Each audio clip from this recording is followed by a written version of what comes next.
प्रणाम ऑल। प्रणाम मैम। प्रणाम कैसे हैं सुंदर आप? जी, एकता। मैं अच्छी हूँ, आप लोग कैसे हैं? मैं अच्छी हूँ मैम। सोनाली, बहुत टाइम के बाद देख रही हूँ सबको ऐसे। यस। नए साल में देख रही हूँ। हाँ। और जानवी, जानवी जी नहीं है there, Kavita is there, Megha is there. Okay, so how is new year going so far? नए साल के कुछ रिजोल्यूशंस, कुछ प्लान स्पिरिचुअल जर्नी के लिए?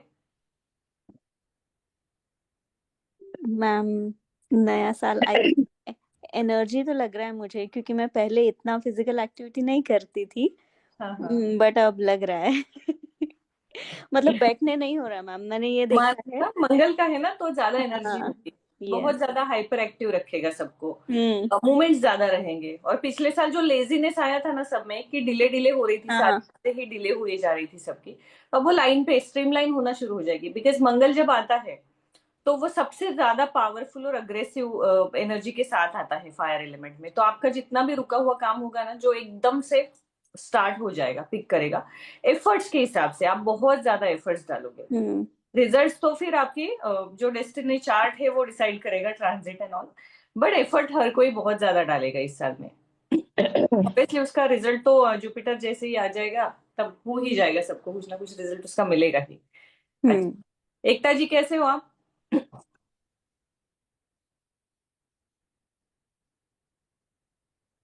Okay, she is on mute I guess. तो ठीक है। हमारा एक्चुअली पहले बहुत ही क्लास रुका था, उसके दो तीन कारण भी थे, और मेरा अभी क्या हो गया है, कंप्लीट ही पूरा ही स्टाफ चेंज हो गया है। तो उनको कुछ चीजें मिल रही है, कुछ नहीं है। और मैं केरला में हूँ, मैं यहाँ पे नहीं हूँ, मुंबई में। तो वो सारी चीजें उलट पुलट हो गई। कुछ आपका जो भी बाकी है, Tuesday I am coming back, तो उस दिन मैं सबका ही देख लूंगी। बट मैंने सोचा 14 हो गया है तो मुझे स्टार्ट करना है, तो I start from here, I not wait. तो इसलिए मैंने आज से सोचा कि हम अपने जो क्लास है, एस्ट्रोलॉजी और वास्तु, जो दो अलग बैचेस होंगे। तो वास्तु का तो आप लोगों का ऑलरेडी एनवायरनमेंट हो चुका है, तो आपका वो कंटिन्यू हो जाएगा बिगिनिंग से फिर से। क्योंकि लास्ट में एक दो ही महीने, कुछ शायद कुछ ही दिन हुआ और फिर वो बंद हो गया ना, तो हम उसको बिगिनिंग से फिर से स्टार्ट करेंगे। राजदीप जी इज देयर, ओके। और एस्ट्रोलॉजी का जो है वो डिटेल क्लास होगा, जो आपका जनवरी से लेके दिसंबर तक मैंने प्लान किया है, बट शायद वो थोड़ा आगे भी जा सकता है। बिकॉज जिसमें हम पराशर जो है, पराशर होरा शास्त्र, बृहद पराशर होरा शास्त्र, उसके ऊपर पूरा लेंगे। और जो बेसिक है ना, जैसे प्लैनेट क्या है, भाव क्या है, या क्या है, इस पे हम दो से ज्यादा लेक्चर नहीं लेंगे, क्योंकि वो बहुत ही बेसिक हो जाता है। तो वो तो मेरा जो एक 2 आवर्स का वीडियो है जिसमें मैं अच्छे से ले नहीं हो लिया है, सकता। वो आप, I request everybody to mute so there won't be interruption, और कैमरा भी हो सके तो ऑन करें। तो जो भी है ना, नमस्ते राजदीप जी, शायद उनकी आवाज थी। तो जो भी हमारा, मैं बोल रही थी आपको कि बेसिक है ना, जैसे बेसिक में क्या क्या आता है, भाव आते हैं, नक्षत्र आते हैं, नक्षत्र भी बेसिक में ही आते हैं, बहुत सी चीजें आती है। और हमें क्या लगता है उतने में ही कंप्लीट एस्ट्रोलॉजी हो गई, उससे हमें बेसिक प्रिडिक्शन आ गए तो कुंडली हो गई। But that is not the only thing, हमें दशा समझ में आनी चाहिए। दशा का लॉर्ड कहाँ पे बैठा है और वो कौन से समय फल देगा। फिर हमारी दशा के अनुसार हमारे कौन से हाउसेस एक्टिवेट हो रहे हैं और ऑपरेट हो रहे हैं, और फिर उनकी रेमेडी कैसे करनी है। ये चीजें जब हम समझेंगे ना, तो हम एग्जैक्ट इवेंट जो है वो बता पाएंगे। फॉर एग्जाम्पल, हमारा जो बेसिक है उससे हमें क्या समझता है, कि मान लीजिए आपके पास कोई क्लाइंट आ गया, उसका सवाल होगा कि उसकी शादी होगी या नहीं होगी, या कब मैरिज से रिलेटेड होगा। तो आप बेसिकली उसकी जो 7th हाउस, 12th हाउस, पंचम, ये देख के बता दोगे कि उसकी शादी का कैसा है, वो कब होने वाली है, क्या है, ये आप बताओगे। लेकिन उसकी शादी एग्जैक्टली कब होगी, किससे होगी, वो व्यक्ति उसको कहाँ मिलेगी, और कब तक उसके साथ रहेगी, या उससे शादी होने के बाद उसको कुछ प्रॉब्लम भी आने वाले हैं या नहीं। नमस्ते मनीषा। ये सारी चीजें जो है ना, ये देखना बहुत जरूरी है। तो ये सारी चीजें हमें कहाँ से आएंगी, पराशर सिद्धांत से आ जाएंगी। देखिए येलो है, और ये राजदीप जी येलो पहन के आइए, जुपिटर, जुपिटर प्रोमिनेंट हो गया आज की क्लास में। तो ये हमें जो सीखना है ना, वो हम सूत्रों के सहारे सीखेंगे। बेसिक एक बार आपका आ गया तो हम सूत्रों से सीखेंगे। अब बेसिक में सबसे पहला सवाल क्या होता है, कि कुंडली बनाना। पंचांग देख के कुंडली बनाना जो प्रोसेस है, वो मैं आपको नहीं सिखाऊंगी। इसका कारण बताती हूँ कि उसको सीखने में 3 महीने जाएंगे, और वो आप किसी भी सॉफ्टवेयर में डालते हो ना तो आपको रेडीमेड वो सारी मिल जाती है चीजें। तो जो आपको कलयुग में इतना इजीली मिल रहा है उस पे ऊपर एफर्ट डालने से अच्छा है कि हम आगे का जो प्रिडिक्शन है उसके ऊपर थोड़ा सा फोकस देंगे। पंचांग जरूर आना चाहिए, पंचांग पढ़ना जरूर आना चाहिए, बस जो कुंडली बनाने का पार्ट है ना हाथ से, वो हम स्किप करेंगे। जो सॉफ्टवेयर मैं आपको एक सजेस्ट करूंगी उसी सॉफ्टवेयर को सब लोग यूज करेंगे। केन राव जी का वो एक सॉफ्टवेयर है जो प्राइवेट सॉफ्टवेयर है, वो आप सब लोग यूज करोगे, ताकि क्या होता है ना कि सब कोई एक ही सॉफ्टवेयर यूज करेंगे ना, तो किसी को कोई प्रॉब्लम आती है तो उसको सॉल्व करना आसान हो जाता है। इसलिए फर्स्ट मंथ जैसे जनवरी अब चालू हो रहा है, तो मैंने क्या किया है इस क्लास के लिए, जनवरी में मैंने फ्री रखा है 2-3 जो भी सेशन होंगे वो। फेब्रुवरी से आपको ये 3 सेशन में अच्छा लगा, then you take admission from Feb and then you continue. Jan में मैं सिर्फ आपका जो बेसिक है उतना ही लूंगी, और जो हमारा आगे का है उसका आपको एक ओवरऑल आइडिया दे दूंगी कि हम क्या करने वाले। तो जो बृहद पराशर होरा शास्त्र बुक है, तो ये सलूजा और कविता जी है, उनका ऑलरेडी एडमिशन हो चुका है, सोनाली का हो चुका है, ये लोग उसमें ऑलरेडी एनरोल्ड है। अ, तो वो जो है ना उसके सूत्र हम सीखेंगे। अब सूत्र सीखेंगे और उसके साथ साथ एक और बात हम सीखेंगे, वो है कि प्लैनेट से कम्युनिकेशन कैसे करना है। वो बहुत ज्यादा जरूरी है एस्ट्रोलॉजी में। फॉर एग्जाम्पल, अगर हम किसी भी एस्ट्रोलॉजर के पास जाते हैं, जैसे मुझे कोई प्रॉब्लम आ गई और मैं कहीं गई, तो मैं अगर एक जगह गई, मुझे एक प्रिडिक्शन मिलता है लेकिन मेरी प्रॉब्लम सॉल्व नहीं हुआ, फिर किसी और ने कोई एक और रेफरेंस दे दिया, फिर हम जब तक हमें प्रॉब्लम है हम डिफरेंट डिफरेंट एस्ट्रोलॉजर्स का कंसल्टेशन लेते हैं। हर कोई हमें हमेशा एक ना एक नई चीज बताता है, कुछ ना कुछ डिफरेंस उनके प्रिडिक्शन में होता है। तो ये ऐसा क्यों होता है? जब फॉर्मेट सेम है, सूत्र सेम है, तो प्रिडिक्शन भी सेम आनी चाहिए ना। प्रिडिक्शन अलग क्यों आते हैं ये हम सीखेंगे। प्रिडिक्शन अलग इसलिए आते हैं क्योंकि जब हम फॉर्मेट से एस्ट्रोलॉजी सीखते हैं, यानी सूत्र से सीखते हैं या जो मेथड से उससे सीखते हैं, कैलकुलेशन से सीखते हैं, तो हम एक घोड़े की तरह सिर्फ एक ही डायरेक्शन में चलते हैं।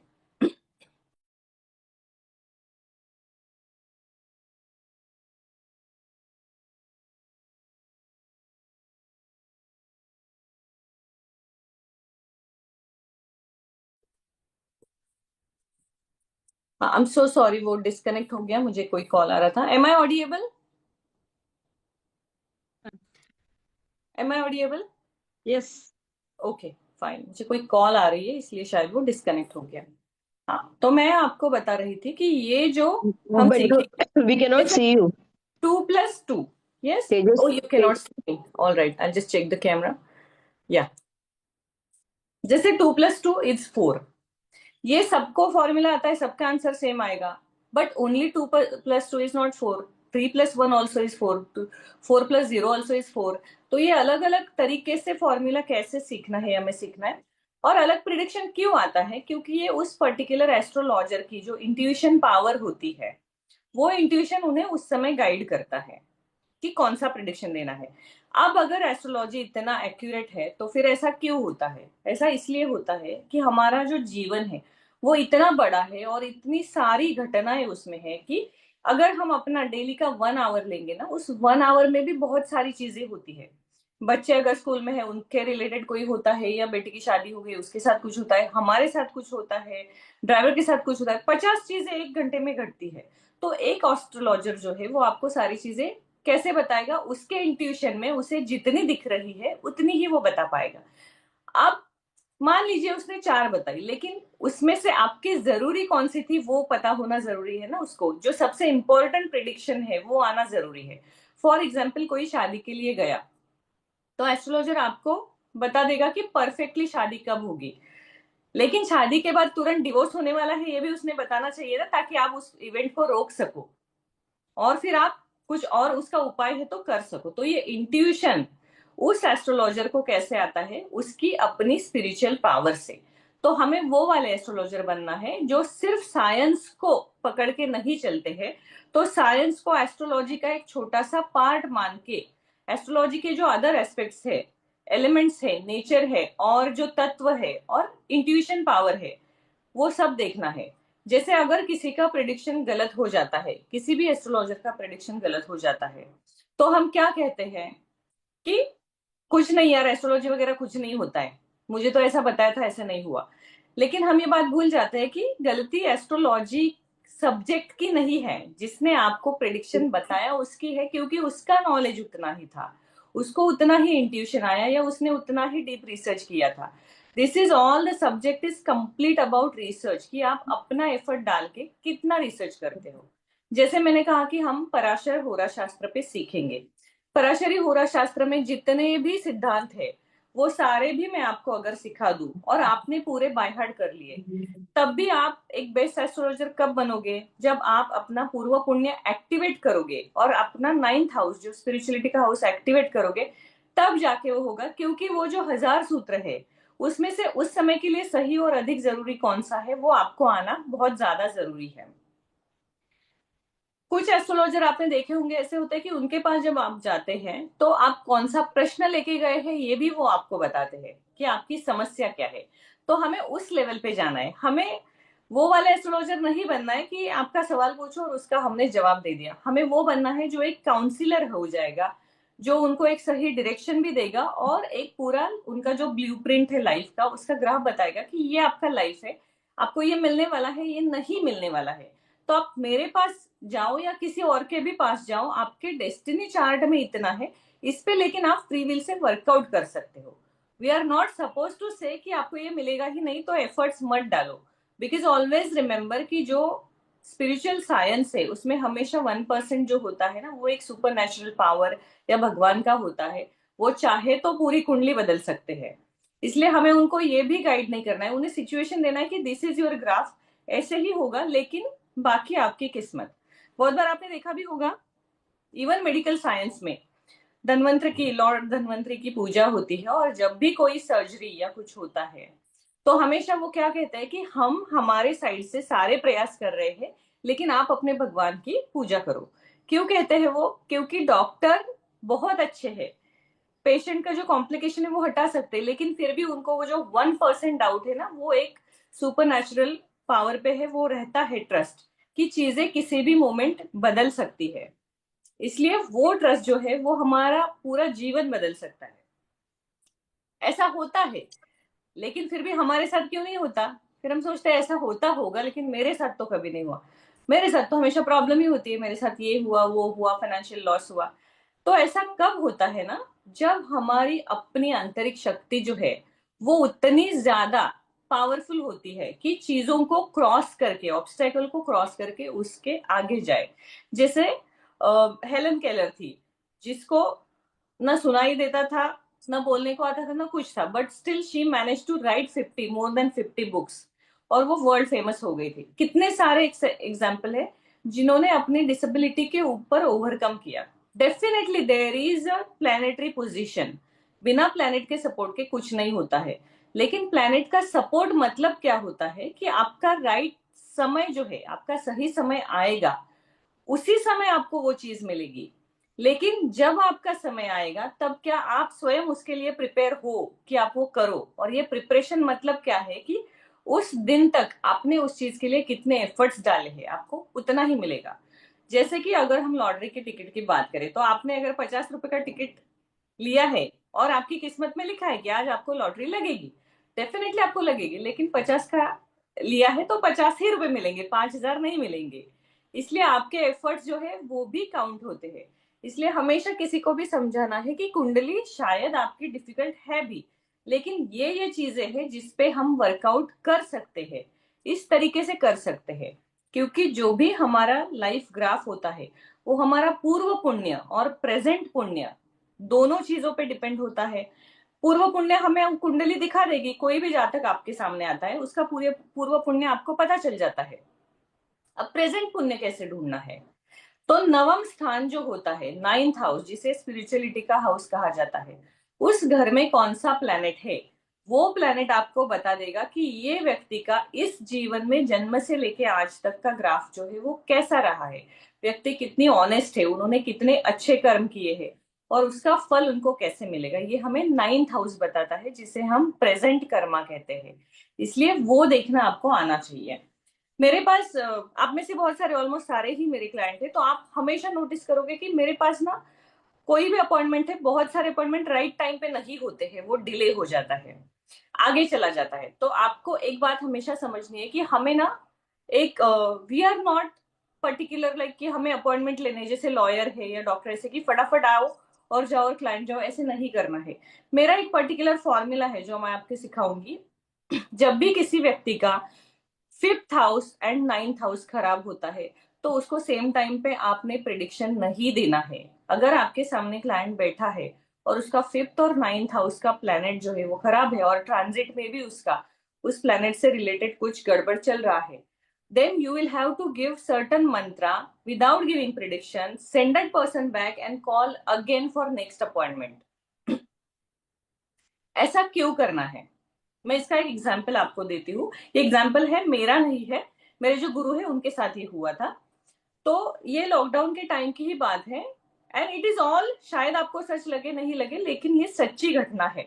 ये अहमदाबाद की घटना है, जहाँ पे एक बहुत अच्छे ब्राह्मण एस्ट्रोलॉजर है, जो बहुत ही अच्छे एस्ट्रोलॉजर है। उनके पास लॉकडाउन से पहले एक कपल गया था और उन्होंने पूछा था कि हम कितने सालों से प्रयास कर रहे हैं और हमारा खुद का घर ही नहीं हो रहा है।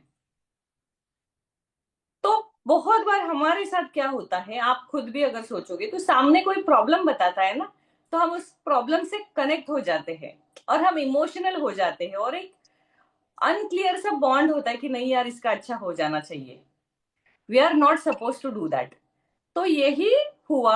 और वो जो एस्ट्रोलॉजर थे, he was really very genuine and guide, मतलब बहुत अच्छा गाइडेंस किसी को देते थे।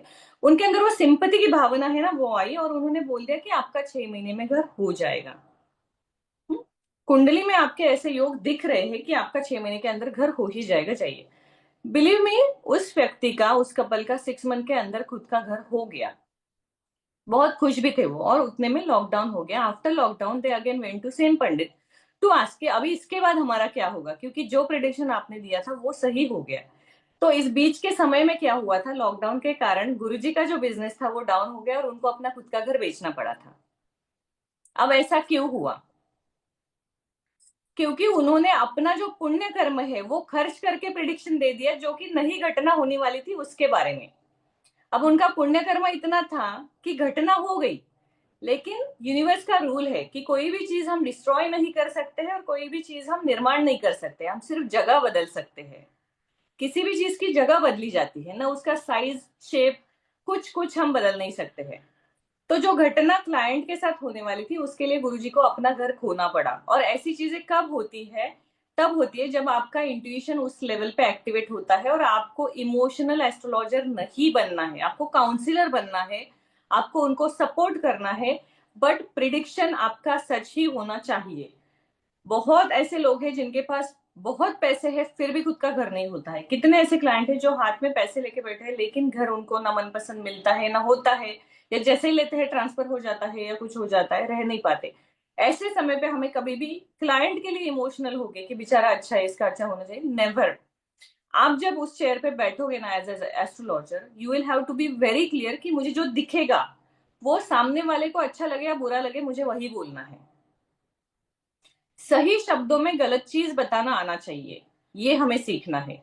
किसी के साथ गलत हो रहा है, हमें उसके कर्म में या उसका जो डेस्टिनी का प्लान है उसमें चेंज करने का अधिकार नहीं है, क्योंकि हम कर ही नहीं सकते। अगर हम कर सकते थे तो हम खुद ही मनुष्य जीवन में नहीं आते थे, हम खुद अपने खुद के कर्म लेके आए हैं। हम किसी और के कर्मों को चेंज क्या करेंगे? हम क्या कर रहे हैं, हम सिर्फ मीडिएटर है। शास्त्र लिखा हुआ है, हमें वही शास्त्र लेना है, वही सूत्र सीखने हैं। उन सूत्रों को कलयुग में, कलयुग की सिचुएशन में यूज करके उसमें थोड़ा सा अपना इनपुट डाल के फिर उसको यूज करना है। अब अपना इनपुट डालना मतलब जो यूट्यूब पे आजकल वीडियो आते हैं वो इनपुट नहीं डालना है कि अपने मन से कोई भी रेमेडी बना दी और उसको कुछ भी बोल दिया कि मैंने ये किया वो किया। मैं आपको एक और इंसिडेंट बताती हूँ। मैं उस व्यक्ति का नाम नहीं लूंगी, लेकिन मेरे जो सर है मैं उनका नाम हमेशा लेती हूँ, श्री कृष्ण जुगनू जी, जिन्होंने 100 से ज्यादा जो पारंपरिक ग्रंथ है उनका वास्तु के ऊपर ट्रांसलेशन किया हुआ है, और ज्योतिष और आयुर्वेद के ऊपर भी। उन्हें रिसेंटली अभी ना गुजरात में, वो जयपुर के हैं, उन्हें शायद बैंगलोर में एक जगह पे बुलाया था। और मुंबई की एक बहुत ही फेमस पर्सनालिटी है जिन्होंने 3 बुक लिखे हैं स्थापत्य शास्त्र पे। स्थापत्य शास्त्र मतलब क्या है? कि वास्तु का जो टेम्पल आर्किटेक्चर है उसके ऊपर उन्होंने बुक लिखे है 3। तो वो व्यक्ति को भी वहां इनविटेशन दिया गया था और 3,000 से ज्यादा वहां पे लोग थे। अब जो श्री कृष्ण जुगनू है, इनका मुझे नहीं लगता कि आप में से किसी ने नाम सुना होगा। आप में से किसी को पता है? आप हैंड रेज कर सकते हैं, फिर मुझे भी पता चलेगा, मुझे अच्छा लगेगा। और मैम किसी को आपसे भी ही सुना है, मुझसे ही आपने सुन। बताया। हाँ, क्यों नहीं? क्योंकि आपको पता है हमें कौन पता होता है? हमें वो पता होते हैं जो इंस्टा पे या यूट्यूब पे आते हैं, क्योंकि हम उन्हें बार बार देखते हैं। हम उनके जो टेक्निक्स है वो सीखते हैं। एक बात हमेशा याद रखिए, जिनके पास बहुत ज्यादा समय है ना रेगुलर ऑनलाइन आने का, या तो वो टीचिंग बिजनेस में है, या तो उनके पास काम नहीं है इसलिए इतना समय है कि आ रहे हैं। अगर जिसके पास बहुत ज्यादा काम है और उस लेवल की व्यक्ति है, तो उनके पास ऑनलाइन आने के समय नहीं होता है। आप ये नाम गूगल पे सर्च कीजिए, श्री कृष्ण जुगनू। आपको इनके नाम से 100 से ज्यादा बुक मिलेंगे। उनको प्रेसिडेंट के हाथों से अवार्ड मिला है। कोई भी छोटा मोटा अवार्ड जैसे कोई फिल्म स्टार है या कोई देता है, वो उसमें जाते ही नहीं है। उन्होंने कितने सारे अवार्ड मना किए हैं। उन्होंने सिर्फ जो प्रणव मुखर्जी है उनके हाथों से एक अवार्ड लिया है, और वो बोलते हैं कि जो भी संस्था है जो हिंदू विश्वविद्यालय से जुड़ी है, उनका ही अवार्ड में लूंगा। क्योंकि जो व्यक्ति मुझे अवार्ड देने वाली है उसकी भी उतनी योग्यता होनी चाहिए कि जो इस शास्त्र को समझ रही है। जो सेलिब्रिटी है वो तो पैसे लेके वहां के खड़े हो जाते हैं आपको अवार्ड देने के लिए। उनको हमारे शास्त्र के बारे में कुछ नहीं पता है। तो सर हमेशा किसी भी अवार्ड फंक्शन में किसके हाथ से अवार्ड मिलने वाला है इसके ऊपर डिसाइड करते हैं कि जाएंगे या नहीं। और आप जरूर गूगल कीजिए और उनके बुक्स की लिस्ट भी वहां आ जाएगी। तो जब वो बैंगलोर गए थे, तो वहां पे वो जो मुंबई के व्यक्ति थे जिन्होंने 3 बुक्स लिखे थे, रिसेंटली सर ने ही मुझे कॉल करके बताया कि उनके नाम का बहुत मतलब चर्चा था। He is very famous in Mumbai. बहुत अच्छा उनके बुक्स का सेल भी हो रहा है, और फिर उनको काफी सारे कॉर्पोरेट इवेंट्स भी मिल रहे हैं गाइडिंग के लिए वगैरह, ऐसे स्टूडेंट्स के लिए या एम्प्लॉयज के लिए। तो सर ने कहा कि हमारा 3 दिन का इवेंट था, तो मैंने 3 दिन उनसे चर्चा की, क्योंकि ये गेस्ट थे सारे चीफ गेस्ट, तो ये 20-25 लोग वहां रहने के लिए थे 3 दिन। उन्होंने कहा मैं उनके साथ ही था। मैंने उनसे पहले दिन जब शाम को हम मिले तब अच्छे से चर्चा की कि आपने इतने बड़े बुक लिखे हैं, इतने कम उम्र में आपने ये बुक लिखे, मतलब आपके नॉलेज का तो जवाब नहीं। कि आप अभी इतने यंग है और इतने में आपने 3 बुक स्थापत्य शास्त्र पे, टेम्पल आर्किटेक्चर पे लिखे हैं, तो उसका रिसर्च कितना होगा? तो सर ने उनको 2-3 जो आर्चियोलॉजिस्ट है उनके नाम पूछे कि आप इनको जानते हो क्या, आप इनको जानते थे क्या? तो वो व्यक्ति किसी को भी नहीं जानती थी। फिर सर ने उनको पूछा कि आप श्री कृष्ण जुगनू को जानते हो क्या? उन्होंने टेम्पल आर्किटेक्चर पे 10 से ज्यादा ग्रंथ है उनको ट्रांसलेट किया है।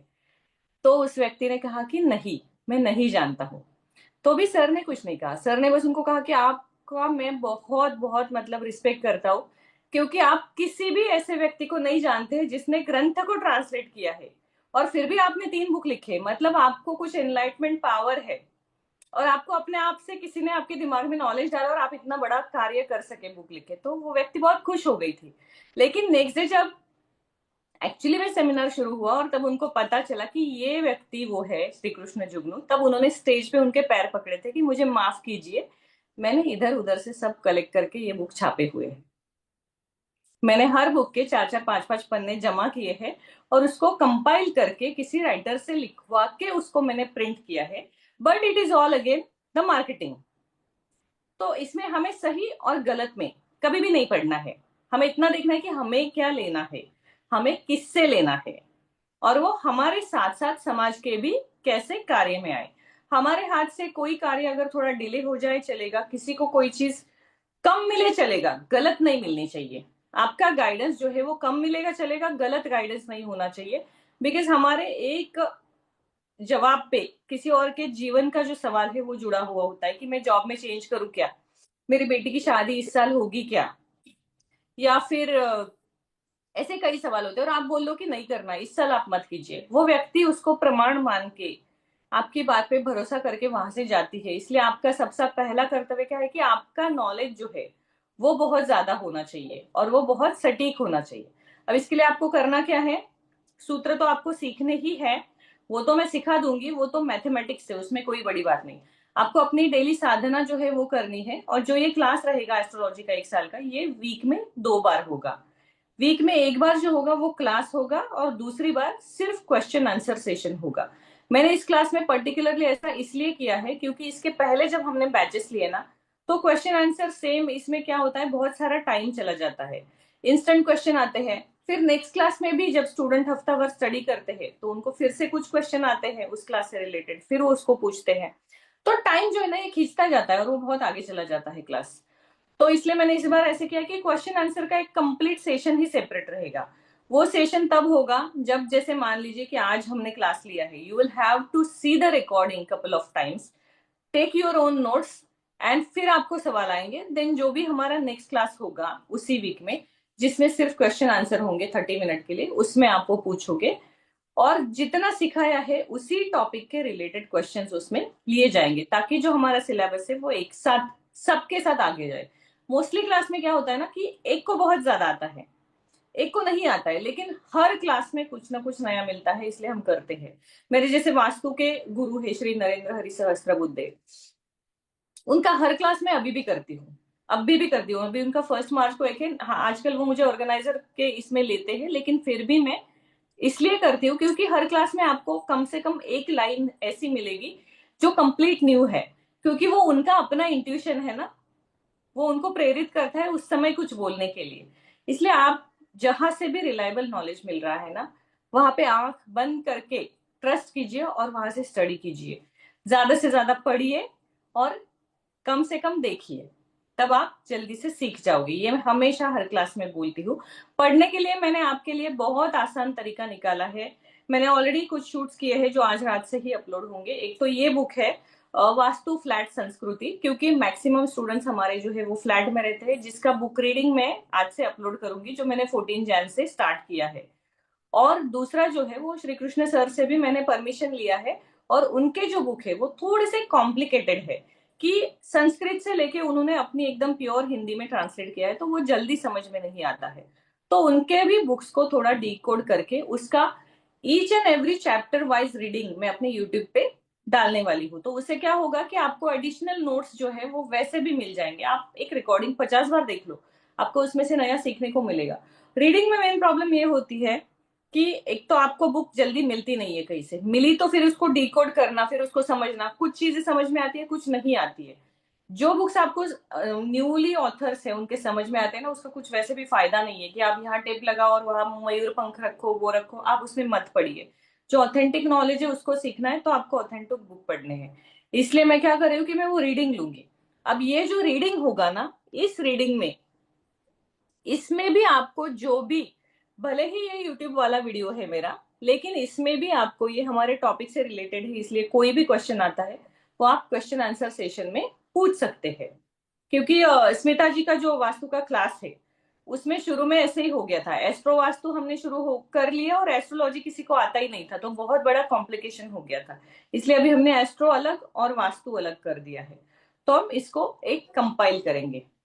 इसका सिलेबस क्या होगा, इसको मैं एक शॉर्ट में आपको बताती हूँ।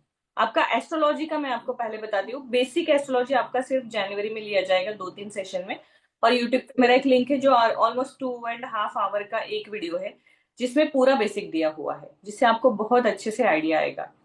तो वो आपको देखना है। उसके बाद हम सूत्रों से सीखेंगे और अपना इंट्यूशन कैसे बढ़ाना है, अपनी रेगुलर पावर कैसे करनी है वो देखेंगे। और डेली या हफ्ते में 3 कुंडली जो है उसका प्रैक्टिस करने का प्रयास करेंगे। तो आपको अपने आसपास जितने भी लोग हैं उनकी कुंडलियां जमा करनी है। इसका आपका अपना एक डाटा बैंक होगा। एसेंडेंट कितने हैं? 12 एसेंडेंट है। तो 12 एसेंडेंट की 12 कुंडलियां जो है वो आपको आज से ही अपने पास रेडी करके रखनी है। अपने आसपास के जितने लोग हैं सबके बर्थ डिटेल लीजिए और देखिए कि 12 एसेंडेंट के 12 चार्ट आप रेडी करके रखिए, ताकि जैसे उस एसेंडेंट की बात आती है ना, आप उस व्यक्ति को पर्सनली जानते हैं जिसका चार्ट है, तो जो भी मैं आपको सिखाऊंगी यू कैन इमीडिएटली टैली कि ऐसा उसकी लाइफ में हो रहा है या नहीं हो रहा है, या आगे क्या होगा। तो ये 12 एसेंडेंट का फॉर्मूला है ना, ये हमेशा सक्सेस होता है। और एक और चीज आपको करनी है, इसमें आपको थोड़ी मेहनत ज्यादा करनी पड़ेगी। अगर आप सब मिलके करोगे तो वो कम हो जाएगी, बट जितना आप सेल्फ स्टडी करोगे ना उतना ज्यादा जो है नॉलेज गहरा होता है। सेल्फ स्टडी में मैं आपको कोई भी बुक या कुछ ऐसे नहीं बोल रही हूँ इमिडिएटली कि आप जाओ और पढ़ो। मैं आपको सब चीजें सिखाऊंगी, उसी में से आपको करना है। आपको बस करना क्या है कि 12 भाव है, 9 प्लैनेट्स है और 12 राशियां है। इसका आपको एक्सेल शीट बनाना है। और जैसे जैसे हम बोलते हैं, जैसे मान लिया कि फर्स्ट हाउस का कारकत्व क्या है, तो शायद सलूजा जी कुछ और बताएगी, मनीषा कुछ और बताएगी। तो हमेशा याद रखना कि आप कितना भी गूगल करो ना, आपको 10 से ज्यादा कारकत्व यानी सिग्निफिकेंट किसी हाउस के नहीं मिलेंगे। मैक्सिमम 10 आपको मिलेंगे। जब हम बुक्स पढ़ने जाते हैं तो वहां पे आपको पर हाउस या पर प्लैनेट मिनिमम 1000 सिग्निफिकेंट्स मिलते हैं। जितने आपको उसके सिग्निफिकेंट ज्यादा पता है, उसका आपका मेंटल कैलकुलेशन जो है ना वो जल्दी हो जाता है और आपको इवेंट को जोड़ना आसान हो जाता है उस समय। जैसे थर्ड हाउस से हम पराक्रम देखते हैं, थर्ड हाउस से हम सिबलिंग भी देखते हैं। तो उस समय हमें जितने ज्यादा थर्ड हाउस के कारकत्व पता होंगे, उतना जल्दी हम उस इवेंट को प्रिडिक्ट कर सकते हैं ट्रांजिट से जोड़ के।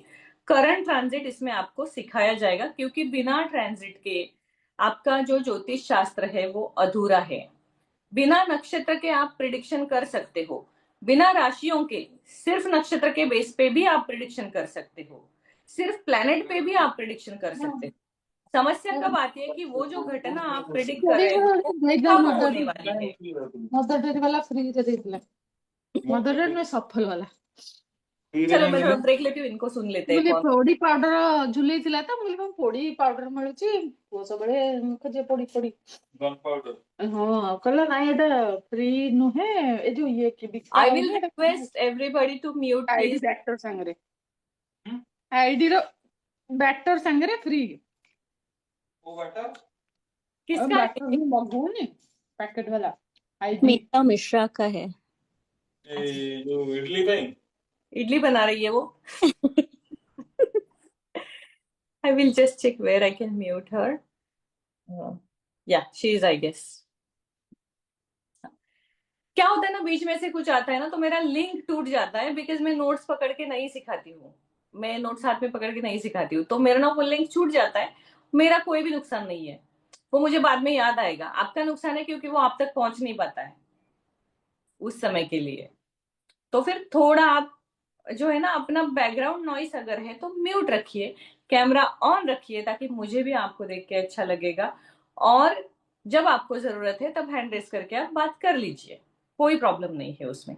तो मैं आपको बता रही थी सिग्निफिकेंट की, कि एक घर के एक भाव के, या एक सूर्य मान लीजिए कि ग्रह हमने मान लिया। हम प्लैनेट्स की बात करते हैं तो सूर्य को हमने पकड़ लिया। सूर्य के जब तक हमें कम से कम 200 से 300 सिग्निफिकेंट नहीं पता है ना, इस कोर्स की बात मैं कर रही हूँ, तब तक हम एक बहुत अच्छा एस्ट्रोलॉजर नहीं बन सकते हैं। और जब एकदम टॉप के बनने तो आपको 1000 तो आने ही चाहिए, but it is not so easy कि हो गया। तो आपको 200 से 300 आने ही चाहिए। That will be your homework, कि आपको ये 3 एक्सेल शीट करने हैं और इसमें अपने अपने सिग्निफिकेंस जो है वो आप जैसे जैसे ढूंढोगे वो डालने हैं। Now you can simply exchange this with each other. Share करोगे तो क्या होगा, आपके 4 किसी और को मिलेंगे, उसके 4 आपको मिलेंगे, तो आपका वैसा जो है ना स्टडी डबल हो जाएगा। जब तक आपका बेसिक पक्का नहीं होता है तब तक आगे का सूत्र आपको कभी नहीं समझेगा, क्योंकि हर सूत्र को कट करने के लिए दूसरा सूत्र होता है। बहुत सारे ऐसे सूत्र हैं, जैसे कि शनि फर्स्ट हाउस में अगर है तो वो व्यक्ति जो है उनका थिंकिंग पावर बहुत ज्यादा होता है, वो बहुत ज्यादा सोचते हैं, क्योंकि फर्स्ट हाउस का कारकत्व क्या है, ब्रेन है, दिमाग है।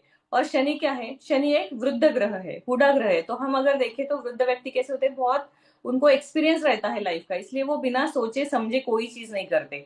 फिर हमें लगता है कि अरे कितना सोचने में टाइम बर्बाद कर रहे हैं, लाइफ निकले जा रही है। हमारे पेरेंट्स को ही हम कहीं जाना है या कहीं एडमिशन लेना है हमें, तो बोलते कितना सोच रहे हैं, तब तक तो वो चीज भी खत्म हो जाएगी। This happens. तो जिनका भी शनि फर्स्ट में है ना, वो बहुत ज्यादा सोचते हैं और उस पर अपॉर्चुनिटीज हाथ से निकलने के चांसेस होती है। लेकिन हमेशा यहाँ ये भी याद रखना है कि शनि जब भी फर्स्ट में आता है ना, शनि दोनों के लिए सोचता है। वो खुद के लिए भी सोचते हैं कि कोई भी घटना है, कि आज दोस्त ने खाने पे बुलाया है तो वो जाना है नहीं जाना है, इस बात के लिए वो सोचेंगे कि आज ही क्यों बुलाया, आज ऐसा क्या खास है, उसके घर पे कुछ बचा तो नहीं है जो मुझे खिला के खत्म करेगा। मैं नहीं गया तो वो क्या बोलेगा, मैं गया तो क्या बोलेगा। So they always are two way communication अपने खुद के दिमाग में करते रहते हैं। इससे उनका ओवर थिंकिंग बढ़ता है, ओवर थिंकिंग बढ़ने से स्ट्रेस बढ़ता है, और स्ट्रेस बढ़ने से जो एक्चुअल परफॉर्मेंस है वो होता ही नहीं है। और क्या होता है कि जो काम होने वाला है वो बिगड़ जाता है, बिकॉज उनका रिएक्शन जो है ना वो रिएक्शन उनके अपने थॉट प्रोसेस पे आ जाता है। जैसा वो सोचते हैं सामने वाले के लिए वैसा वो बोल देते हैं, बट सिचुएशन तो कुछ और होता है। दूसरी एक चीज उनमें होती है कि शनि वाले, ये मैं जस्ट एग्जाम्पल दे रही हूँ, तो शनि वाले जो है उनका फर्स्ट में शनि है, मतलब क्या हो गया कि सेवेंथ पे उसका एस्पेक्ट आ गया, सप्तम पे दृष्टि आ गई। सप्तम किसका है? पार्टनर का हाउस है। तो अपने पार्टनर को हमेशा शक की नजर से देखेंगे, क्योंकि वो पार्टनर के लिए भी उतना ही सोचेंगे ना कि सच बोल रही है झूठ बोल रही है। कहाँ गई थी? मार्केट गई थी। 15 मिनट में कैसे आई? 10 मिनट में आना चाहिए था। 5 मिनट कहाँ रुकी? ट्रैफिक था, नहीं था। क्या होता है कि मैरिड लाइफ में ट्रबल आ जाती है, विश्वास कम हो जाता है। अब सेवेंथ हाउस में सिर्फ मैरिड लाइफ नहीं है, वहां से बिजनेस भी है। तो बिजनेस में भी वो किसी से पार्टनरशिप नहीं कर पाते, क्योंकि वो किसी की सुनते ही नहीं है।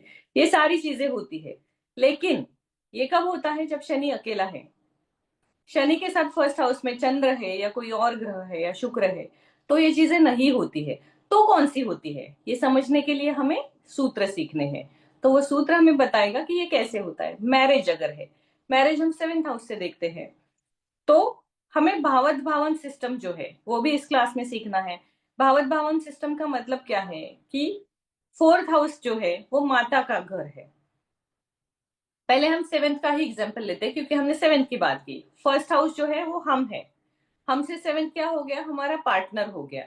मतलब पार्टनर से सेवन अगेन हम हो गए। मतलब आपको अपने लाइफ पार्टनर को देखना है तो आपको क्या देखना होगा? अपनी कुंडली का फर्स्ट हाउस देखना होगा।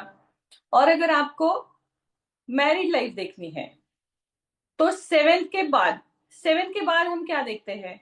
सेकेंड हाउस से, सॉरी, फर्स्ट के बाद सेकेंड हाउस से हम क्या देखते हैं? हम वाणी देखते हैं, मतलब बात करने का तरीका। लिक्विड कैश देखते हैं, पैसा देखते हैं।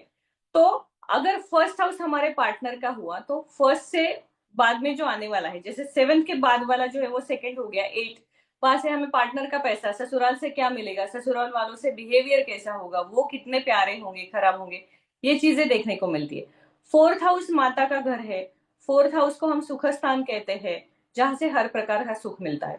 तो हमें हर घर का फोर्थ हाउस निकालना है। हमें हमारे क्लास का फॉर्मेट कैसे रखना है कि फोर्थ हाउस से माता आती है, तो फिफ्थ का फोर क्या है, सिक्स का फोर क्या है, सेवेंथ का फोर क्या है, और वो कैसे कनेक्ट होता है। क्योंकि उसका जैसे सेवेंथ का फोर जो आएगा, उससे फिर हमें फोर्थ हाउस से मिलने वाले सुख जो है वो पति की तरफ से मिलने वाले पता चलेंगे, क्योंकि सेवेंथ से हमारा मैरिड लाइफ है। अब सेवेंथ हाउस स्पाउस का हाउस है, तो 4 से 7 क्या हो गया? माता का स्पाउस हो गया, मतलब हमारे पिता को देखना है। 4 से 7 क्या हो गया? 10th हाउस हो गया। तो 10th से हम पिता को भी देखते हैं और अपना खुद का कर्तृत्व भी देखते हैं कि हम क्या कर रहे हैं। अगेन 10th के बाद कौन सा आता है? 11th house. जैसे फर्स्ट के बाद सेकंड हमने देखा कि लाभ स्थान की लिक्विड कैश आता है, तो 10th के बाद 11 क्या हुआ कि हमें पिता से मिलने वाली संपत्ति, क्योंकि वो लाभ है ना सेकंड हाउस। फर्स्ट हाउस का लाभ हमें सेकंड हाउस से मिलना है। 10th के बाद जो आएगा वो पिता से मिलने वाली संपत्ति बताएगा। अष्टम स्थान है वो आपको आपके पति से जो संपत्ति मिलने वाली है वो बताएगा। पंचम स्थान है वो आपको माता से क्या मिलने वाला है ये बताएगा। इस प्रकार से हम सीखेंगे। तो हर कुंडली को हम ऐसे एनालिसिस करेंगे। और जो 12 असेंडेंट मैंने बताए हैं वो फर्स्ट क्लास में, जो इसके बाद की अगली क्लास है उसके सिलेबस में आपको बताऊंगी कि आपको इसी पर्टिकुलर असेंडेंट में जन्म क्यों मिला है। ये सवाल आपको भी कभी आता होगा ना कि मुझे यही क्यों मिला, XYZ ही क्यों मिला, दूसरा क्यों नहीं मिला। तो उसके पीछे क्या कारण है? ऐसे कौन से एसेंडेंट्स है जिनका पास्ट लाइफ में कुछ छूटा था, जिसको कंप्लीट करने के लिए वो यहाँ आए हैं, तो उनका क्या छूटा था। तो हम अगले क्लास में ये सीखेंगे कि हमारा एसेंडेंट, जो पर्टिकुलर एसेंडेंट है, वो हमें कौन सा नया होप लेके इस जीवन में लेके आया है, कि हमारा ऐसा कौन सा कर्म अधूरा छूटा है जिसको पूरा करने के लिए हम आए हैं। और दूसरा हम सीखेंगे धर्म अर्थ काम मोक्ष त्रिकोण। मतलब ये त्रिकोण से हमें क्या पता चलता है कि हमारा पर्पस क्या है। पहले तो हमने सीखा कि हमारा इनकम्प्लीट कर्मा क्या है, जो एसेंडेंट बताएगा।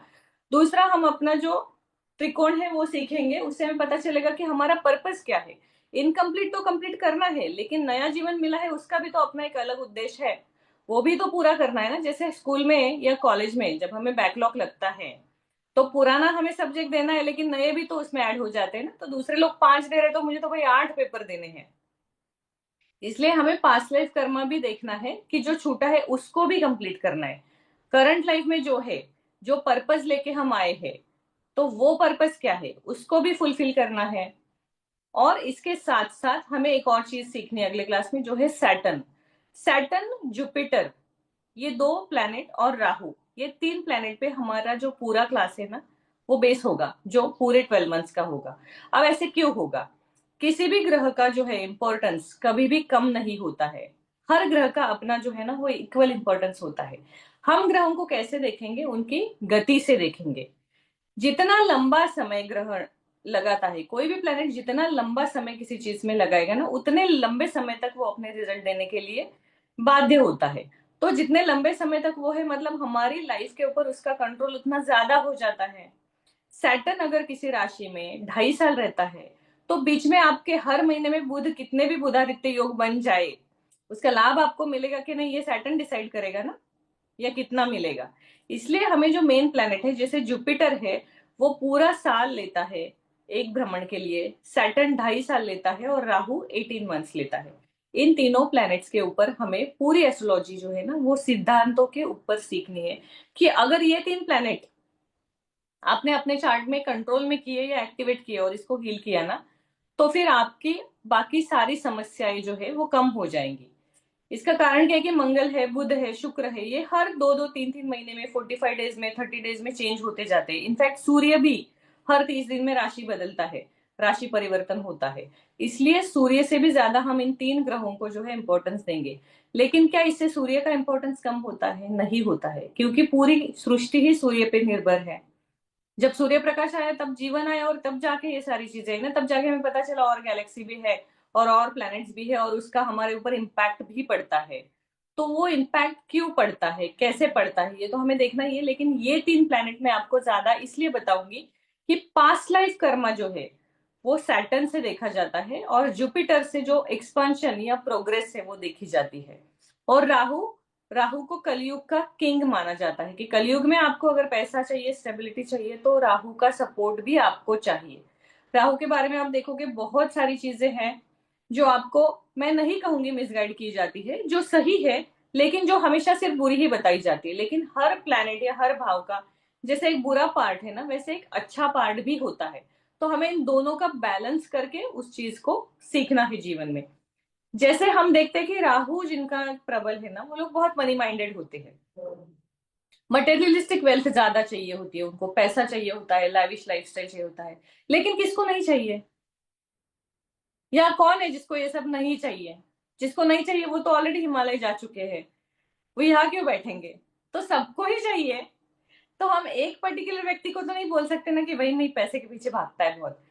वो पैसे के पीछे नहीं भाग रहा है, वो अपने डिजायर कंप्लीट कर रहा है और इमोशंस को पीछे छोड़ रहा है। और हम कोशिश करें कि इमोशंस भी पकड़े और मटेरियल भी पकड़े, दोनों चीजें छूट रही है। तो एक थोड़ा आउट ऑफ जेलसी भी होता है, और एक ये भी होता है कि इतना भी क्या, खुशी भी नहीं खुद की लेनी है, खुद के लिए भी नहीं जी सकता, इतना काम काम करता है। लेकिन उसकी तो खुशी ही काम है ना, उसको तो सुख ही मिलता है काम करने के बाद। Rahu is occult, Rahu is research, तो उसको तो सुख ही रिसर्च करने के बाद मिलेगा। अगर हम बोले कि आइंस्टाइन का मैरिड लाइफ खराब था, इलॉन मस्क का खराब है, तो उनको तो चाहिए ही नहीं ना, वो तो वो खराब कैसे हो गया? तो हम अपनी जगह पे बैठ के सोच रहे हैं कि मेरा पति 8 बजे आता है तो सबके आ जाए, ऐसे नहीं होता है, किसी को नहीं चाहिए। इसका बेस्ट एग्जांपल देती हूँ, मेरे क्लास में ही हुआ था ये। एक स्टूडेंट थी जिनके हस्बैंड थे ना, वो वास्तु के क्लास का इंसिडेंट है वो, उनको दुबई में, वो दुबई में जॉब कर रहे थे और ऑलमोस्ट 40 का कुछ था, और थोड़े से बाहर के भी स्टूडेंट बहुत ज्यादा थे उसमें। ऑफलाइन क्लास था ये, 3 दिन का। तो उसमें वास्तु के दोष के बारे में बात हो रही थी कि वास्तु में जब नॉर्थ वेस्ट में डोर आता है ना, तो और साउथ वेस्ट में, ये दोनों दिशा जब बिगड़ जाती है तो गृह स्वामी जो है वो उस घर का सुख नहीं ले पाता, मतलब उस घर में ज्यादा समय तक रह नहीं पाता है। तो इसका मतलब क्या होता है कि उसका मूवमेंट होता है। अब वो मूवमेंट कुंडली डिसाइड करते हैं कि वो, मतलब ये दुनिया छोड़ के जाएंगे, या शहर छोड़ के जाएंगे, या घर छोड़ के जाएंगे, या किसी और के साथ जाएंगे, ये कुंडली बताएंगे। वास्तु बोल रहे हैं कि वो जाएंगे जरूर। अभी एक लेडी जो क्लास में थी, वो 3 दिन साथ में रहते हैं, खाना खाते हैं, तो लोगों को पता चल ही जाता है ना कि आप क्या कर रहे हो, आपके घर में कौन है वगैरह। एक जो सभ्य गृहस्थ थे वो उनको एडवाइस देने लगे कि आप फिर ये रेमेडी मैम से क्यों नहीं करवाती है, आप अपने साउथ वेस्ट और ये जो नॉर्थ वेस्ट का प्रॉब्लम है सॉर्ट आउट कर लीजिए। आपके पति 2 साल से दुबई में है, आप यहाँ रह रही है, अकेले जीवन काट रही है, क्या आपके जीवन में मजा है, क्यों ऐसे कर रही है। एंड शी अवॉइड हिम, कुछ समय के लिए उन्होंने उसको अवॉइड किया। जब बाद में फिर से वो व्यक्ति वही टॉपिक लेके आया ना उनके पास, क्या अरे आप क्यों नहीं कर रही है मैम से रेमेडी, एक बार बात तो करके देखिए ना आप, आपका प्रॉब्लम सोल्व हो जाएगा। And then she literally blasted and she said वहां उसको 6 लाख रुपए मिल रहे हैं, दूर रहा तो चलेगा, यहाँ कौन देगा। अगर वहां महीने के 6 लाख कमा रहा है, यहाँ के 2 कमाएगा, तो साथ में रह के क्या फायदा है। मतलब हर प्रायोरिटी वॉज की जो हमने फाइनेंशियल डेप्थ लिए है कुछ समय अलग रहे तो क्या फर्क पड़ता है, not a wrong thing. But किसी और के लिए वही गलत है ना, कि पैसे के पीछे आपने हस्बैंड को छोड़ दिया और अकेले रह रही है। तो हमें इस प्रकार से प्लैनेट्स को और कुंडली को और ज्योतिष को सीखना है कि सही और गलत कुछ नहीं है, लेकिन इस व्यक्ति के लिए सही क्या है जो हमारे सामने अभी बैठा है, उसके लिए जीवन में क्या है। मॉडर्न लाइफस्टाइल में जो 21 सेंचुरी आ रहा है, आप मैक्सिमम देखोगे ना, बहुत से लोग हैं, इसको हम आयुर्वेद से भी अगर थोड़ा सा जोड़ा जाए तो हमारे जो ईटिंग हैबिट्स है वो बहुत ही अनहेल्दी हो गए हैं, और चीजें जो हमें मिलती है वो भी बहुत सारी अनहेल्दी ही है। मतलब ना हम दूध पे भरोसा कर सकते हैं, ना सब्जी पे, ना अंडे पे, हर चीज में मिलावट है, हर चीज में कुछ ना कुछ मिलेगा। नाउ यू सी कि पिछले 20 से 25 साल में इम्पोर्टेंसी यानी कि संतान सुख ना होने के केसेस कितने ज्यादा बढ़ रहे हैं। बहुत सारे लोगों को जो है वो फर्टिलिटी प्रॉब्लम्स आती है, आईवीएफ का ट्रेंड बहुत ज्यादा हो गया है। ये क्यों हो गया, क्योंकि हमारा जो लाइफ स्टाइल है ना वो धीरे धीरे धीरे चेंज हो गया। वो आयुर्वेदा से लेके एक ऐसे लेवल पे आ रहा है जहां पे हम खाना तो खा रहे हैं लेकिन वो टेस्ट के लिए है, उससे न्यूट्रिशनल वैल्यू हमें कुछ भी नहीं मिल रहा है। और न्यूट्रिशनल वैल्यू जिन चीजों से मिल रहा है उसका टेस्ट हमें पसंद नहीं है, क्योंकि उसमें भी कुछ ना कुछ एडल्ट्रेशन तो है ही। दूध का भी जो है सबसे ज्यादा एडल्ट्रेशन तो दूध में, अंडे में, इन सारी चीजों में आजकल ज्यादा होता है। तो कुछ खाए भी या नहीं खाए ऐसे होता है, लेकिन उसका एक लॉन्ग टर्म इम्पैक्ट जो है ना वो हमारे लाइफस्टाइल पे पड़ा है। उसमें 2 प्रॉब्लम्स एज ए एस्ट्रोलॉजर मेरे सामने भी आए हैं, हम ग्रुप में भी डिस्कस करते हैं और आपने भी नोटिस किए होंगे। एक है सेपरेशन, और जिसका मुख्य कारण है कि फिजिकल इंटीमेसी जो है वो खत्म हो चुकी है ऑलमोस्ट। शादी के 1-2 साल बाद ही फिजिकल इंटीमेसी जो है वो खत्म हो जाती है मैरिड कपल से, क्योंकि वो इतना ज्यादा घर ले लो, बड़ी गाड़ी ले लो, कार ले लो, घूमने चलो, पैकेजेस ले लो बड़े बड़े, इस चक्कर में इतने पड़ते हैं कि वो ओवर स्ट्रेस होके एक्स्ट्रा काम या प्रोग्रेस के पीछे भागते हैं। और that stress is killing there desire of living normal married life. इसका दूसरा इम्पैक्ट क्या होता है कि इम्पोर्टेंसी आ जाती है, कि उनको बच्चे नहीं होते हैं, फिर आईवीएफ करना पड़ता है। तो ये सारी चीजें क्या कर रही है, देखा जाए तो हमारे लिविंग स्टैंडर्ड को बिगाड़ रही है। तो हमारे जीवन में सिर्फ पैसा है लेकिन पैसे से मिलने वाला सुख नहीं है, क्योंकि जो भी सुख ले रहे हैं वो हमारा खुद का है ही नहीं, कुछ समय के लिए है। तो एस्ट्रोलॉजी से हमें यही सीखना है कि ये सारी चीजें हैं, इनको हम बहुत ज्यादा नहीं तो थोड़ा थोड़ा ही सही कैसे ठीक करें। थोड़ा थोड़ा मैंने इसलिए कहा क्योंकि आज का जो हमारा लाइफस्टाइल ना, वी कैन नॉट गारंटी कि 100% किसी को हम प्योर कर सकते हैं। बिकॉज अगर हम बोलते हैं ना कि ऑरेंज से आपको विटामिन सी मिलता है, लेमन से मिलता है या आंवला से मिलता है, उस आंवला की क्वालिटी ही उतनी अच्छी नहीं है जो 30 साल पहले थी। तो वो एक आंवला आपको उतना कैपेसिटी का विटामिन सी नहीं देगा जो 30 साल पहले देता था। 30 साल पहले आप एक खाते थे, अभी 4 खाने पड़ेंगे तब जाके वो मिलेगा। फिर उसके साथ जो फर्टिलाइजर्स यूज हुए हैं, सॉइल क्वालिटी खराब हो गई है, हर चीज खराब हो गई है। इसका सीधा इम्पैक्ट आयुर्वेदा के अनुसार हमारे शरीर पे पड़ रहा है। और आयुर्वेदा जो है वो ज्योतिष शास्त्र से जुड़ा हुआ एक सबसे बड़ा भाग है, क्योंकि हर खाने की चीज, हर फूड, हर वृक्ष किसी न किसी नक्षत्र से या किसी न किसी प्लैनेट से जुड़ा हुआ है। तो हमारा क्या होता है, वो पूरा जो साइकिल है वो ही बिगड़ गया है। प्लैनेट्स कहाँ पे है, प्लैनेट्स हर जगह पे है, हमारे शरीर में है, सृष्टि में है, कुंडली में है, घर में है, चक्रास में है। तो हमें हीलिंग किसको देनी है, प्लैनेट्स को देनी है। पहले प्लैनेट्स नहीं थे तो भी एस्ट्रोलॉजी थी, नक्षत्र नहीं थे तो भी एस्ट्रोलॉजी थी। तो कैसे थी, क्योंकि बैलेंस लाइफ था। तो वो बैलेंस हमें वापस लाना है। वो बैलेंस हम कैसे लाएंगे, हम कुछ मंत्रों से लाएंगे, हम कुछ तंत्रा से लाएंगे और कुछ रेमेडीज से लाएंगे। अब ये चीजें कब और कैसे काम करती है ये भी हम अपने इस क्लास में सीखेंगे जब हम मंत्र की बात करते हैं। आपको ये कोई नहीं बताएगा, कोई भी मंत्र जब तक आप 1 लाख जाप नहीं करते हो आप खुद अपने लिए, तब तक एक्टिवेट ही नहीं होता है। तो आप कितना भी मंत्र किए जाओ, 4 दिन में आपको कोई मिराकुलस रिजल्ट नहीं आने वाले, कोई जाके कोई बहुत बड़ा चेंज आपकी लाइफ में नहीं आने वाला है। आपको संकल्प लेके 45 डेज बैठ के उसका काउंट रख के रोज की 11 माला 20 माला जो भी आपका कैपेसिटी है और उसका टाइम नोट डाउन करके जब आप 1 लाख मंत्र करोगे ना, and if you can do it, it gives you miraculous result. आप एक संकल्प लीजिए, 40 दिन का ही लीजिए, जिसमें अभी आपके कौन से ग्रह की दशा चल रही है, महादशा, उस ग्रह का जो बीज मंत्र है उसका जाप कीजिए 1 लाख बार। अगर गुरु की है तो गुरु का आप जाप कीजिए। जो भी आपकी अभी दशा चल रही है ना, इंडिविजुअल लेवल पे आप इसको करके देखिए। 1 महीने भर में आप उसका 1 लाख जाप करोगे ना, तो मंत्र आपके लिए सिद्ध हो जाता है। उसके बाद आपको जब भी कोई प्रॉब्लम आए ना, आप उसके पास 2 माला करोगे भी आपको रिजल्ट आ जाएगा, आपको इमीडिएट रिजल्ट आएगा। लेकिन वो इमीडिएट रिजल्ट तब आएगा जब आपके पास 1 लाख का बैलेंस आपके अकाउंट में है। और वो 1 लाख का बैलेंस कब आएगा? जब आप 40 दिन एक जगह पे, एक समय पे, एक तरीके से एक आसन पे बैठोगे तब।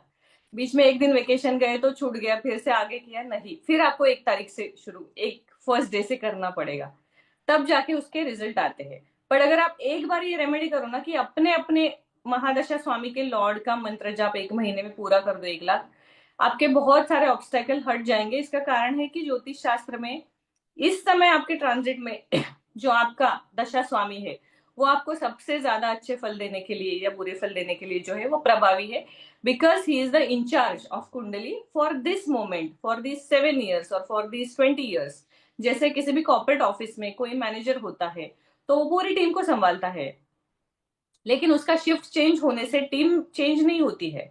शिफ्ट चेंज होगी, दूसरा कोई आएगा, वो सेम ही काम करेगा इसे वापस आने तक। तो जो आपका महादशा स्वामी है उसको आपको सबसे ज्यादा इंपॉर्टेंस देने हैं कि मेरे कुंडली में हमेशा 3 चीजें है ना। एक है आपका आत्मा कारक ग्रह, जो आपका हाईएस्ट डिग्री प्लेनेट होता है, जो आपको सबसे ज्यादा रिजल्ट देगा।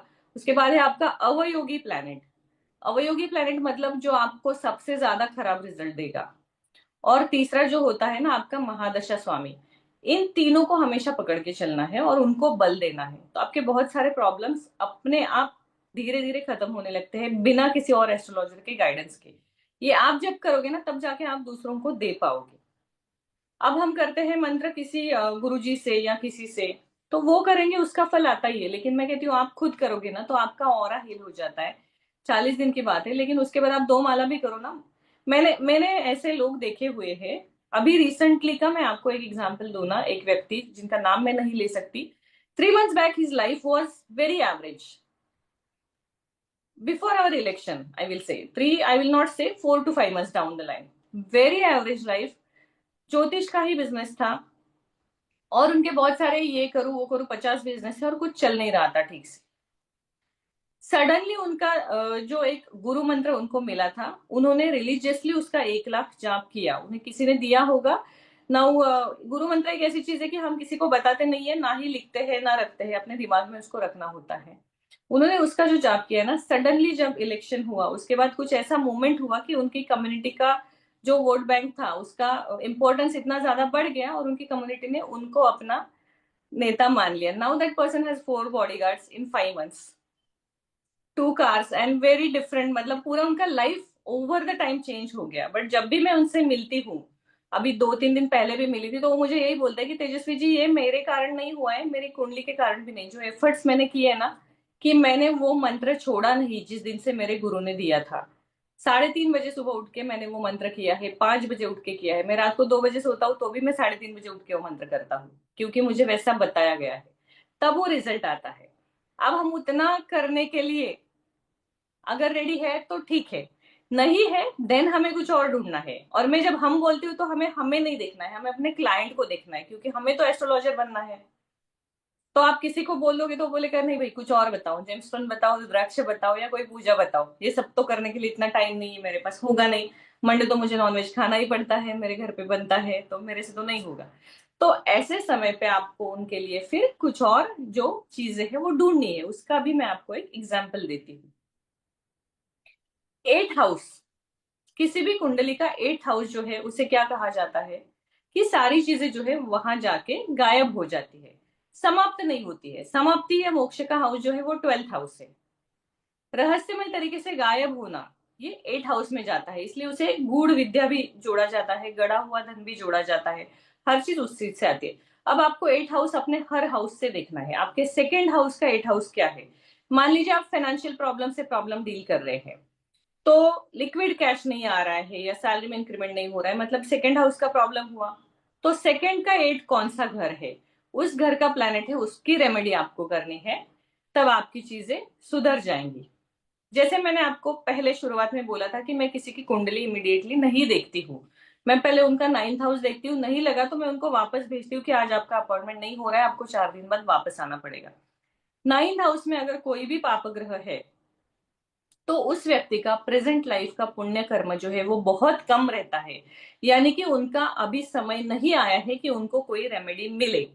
ये समझने के बाद भी जब हम उनको रेमेडी देते हैं तो उनका काम हो जाता है, हमारा एक काम बिगड़ जाता है, क्योंकि हमने अपना पुण्य उनको ट्रांसफर किया। जो मैंने गुरुजी का एग्जाम्पल आपको दिया था, जो घर बनाने के लिए किसी और का, ये क्यों होता है, क्योंकि आपने अपना पुण्य खर्च करके उनको प्रिडिक्शन दिया हुआ है, उनका काम होगा, आपका बिगड़ जाएगा। इसलिए 9th हाउस में अगर किसी के भी प्रॉब्लम है, डू नॉट वरी कि आपका नाम खराब हो रहा है, डू नॉट वरी क्लाइंट क्या सोचेगा, वो आपको बोलेगा कि अरे ये तो स्टेबल नहीं है, ये ऐसा है वैसा है, उसको जो बोलना है वो उसका। लेकिन आप अपना इंटरनल नुकसान करके किसी का घर सजाने के चक्कर में मत पड़ो, पहले अपना संवारो फिर दूसरों का संवारो।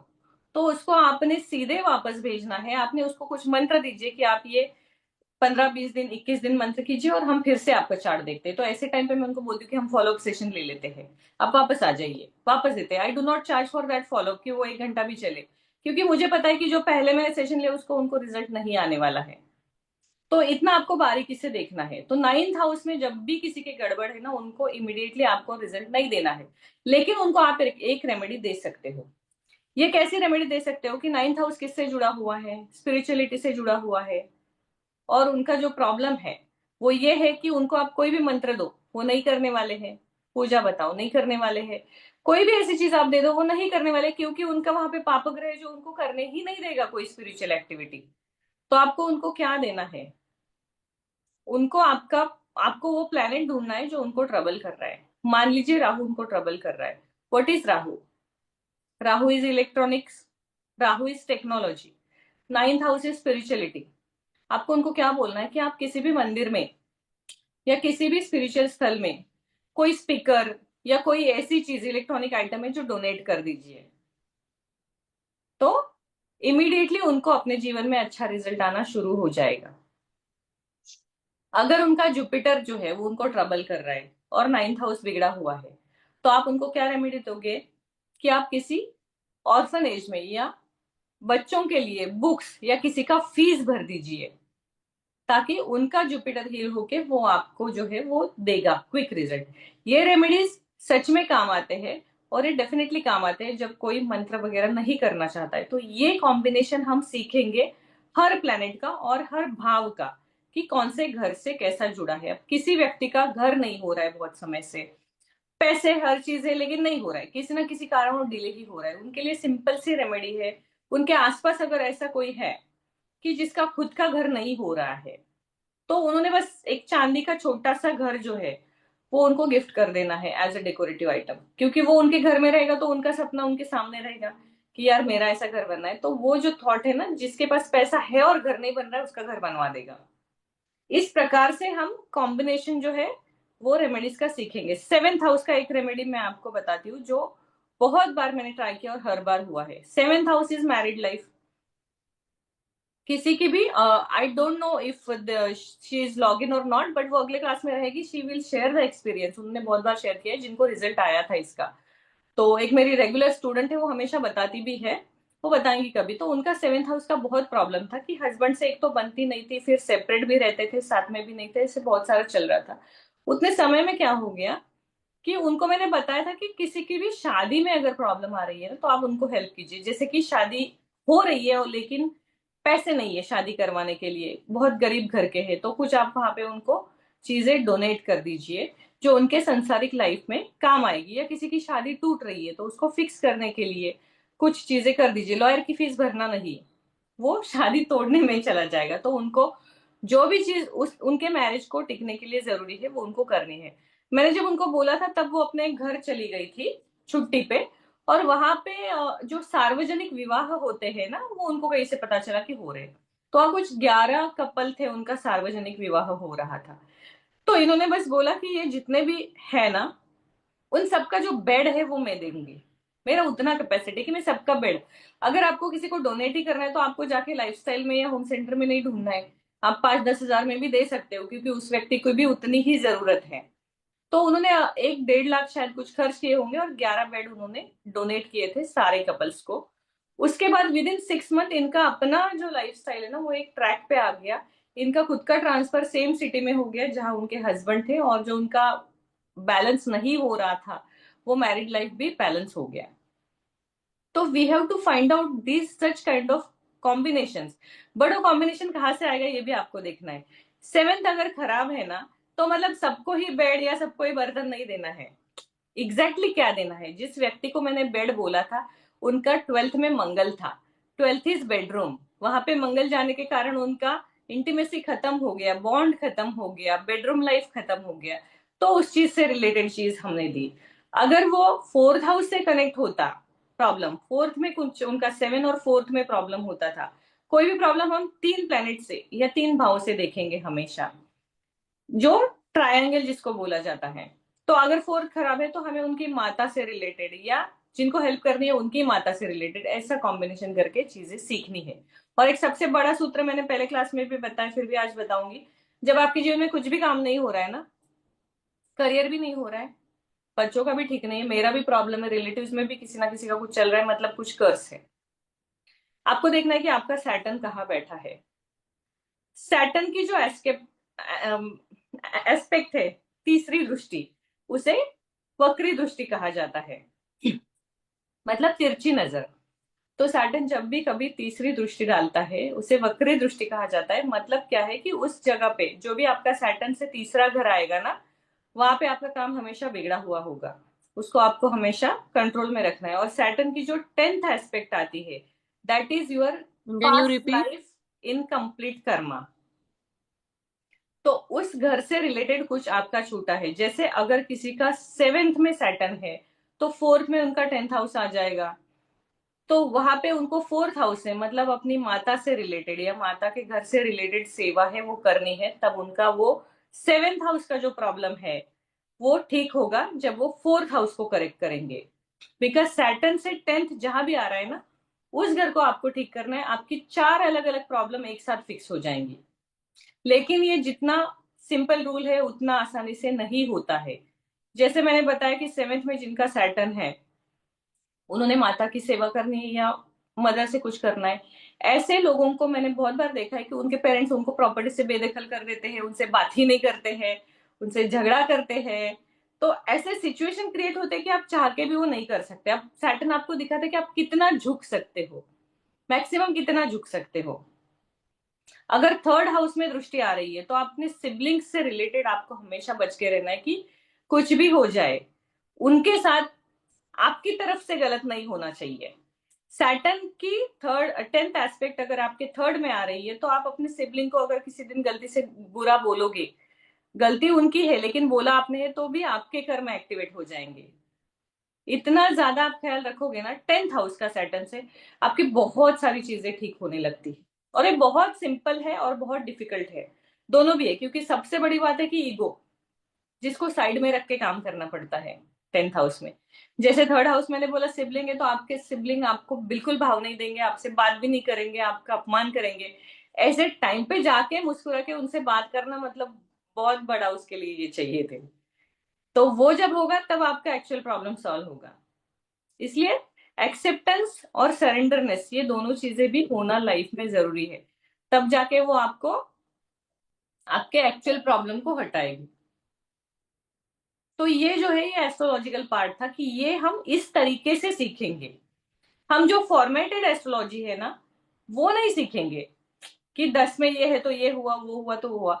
हम ये सीखेंगे कि प्रॉब्लम है, उसको छोड़ा कैसे जा सकता है, उसको करेक्ट कैसे जा सकता है, क्योंकि जो प्लेनेट वहां है वो जन्म से है, वो हटने वाला नहीं है।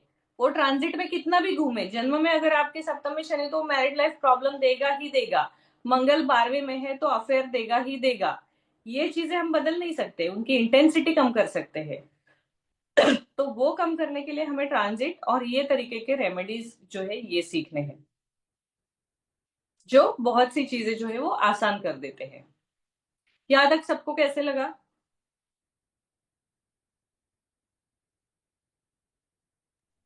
You can Very share nice. Feedback. Informative, ma'am, बहुत अच्छा। Very Very nice. क्योंकि एस्ट्रोलॉजी इज नॉट कि हमें कुंडली देखने की, मेरे मैं कल मरने वाली हूँ तो चलो मैं आज खाना नहीं खाती हूँ, एक दिन का सेव कर देती हूँ।